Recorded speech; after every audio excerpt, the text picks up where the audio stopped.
അപ്പോൾ ഇവിടെ നല്ല മഴയാണ്. അപ്പോൾ നമുക്കൊരു ചക്ക കൊണ്ടിട്ടൊരു വിഭവം ഉണ്ടാക്കിയാലോ. അപ്പോൾ നമുക്ക് ഇങ്ങനെ ഇരിക്കുന്ന ചക്കനെ നമുക്കിതാ നീട്ടായിട്ട് ഇതുപോലെ ഉണ്ടാക്കിയെടുക്കണം. ഓക്കെ, അതിനുശേഷം നമുക്ക് 2 കപ്പ് പച്ചരി വെള്ളത്തിൽ കുതിർക്കാൻ വെക്കാം. ഓക്കെ, അത് കുതിർക്കുന്ന സമയം കൊണ്ട് നമുക്ക് ശർക്കര പാനി ഉണ്ടാക്കിയെടുക്കാം. ഇതാ 2 ശർക്കരകൾ എടുത്തിട്ടുണ്ട്. അതിന് നമുക്ക് ഇതിനെ പാനിയാക്കി എടുക്കാം. ശർക്കര പാനി അതൊന്ന് മെൽറ്റ് ചെയ്തെടുക്കാം. അപ്പോഴത്തേക്ക് നമ്മൾ പച്ചരി കഴുകിയിട്ട് വെക്കാം.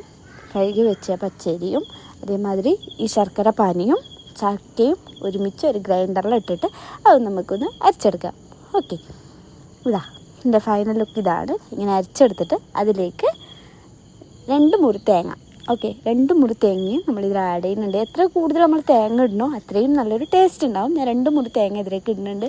മുറിച്ചിടുന്നവർക്ക് മുറിച്ചിടാം. ഞാൻ ചരച്ചിട്ടാണ് ഇടുന്നത്. എനിക്കതാണ് ഇഷ്ടം. അപ്പം ഞാൻ അങ്ങനെയാണ് ഇടുന്നത്.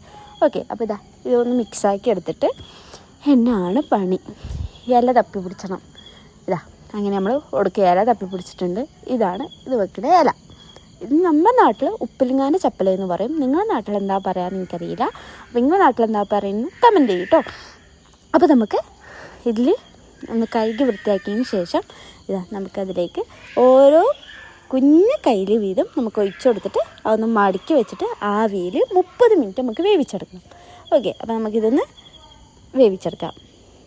ഓക്കെ, ഇതാ വേവിച്ചിട്ട് ഫൈനൽ റിസൾട്ട് ഇതാണ്. അപ്പോൾ ഞാനൊരു കട്ടൻ ചായയും ഇതും കുടിച്ചിട്ട് വരാം. നിങ്ങൾ ഉണ്ടാക്കി നോക്കിയിട്ട് ഇതിൻ്റെ ഒരു റിവ്യൂ നമ്മളെ കമൻറ്റ് ബോക്സിൽ തരണം. Okay, by.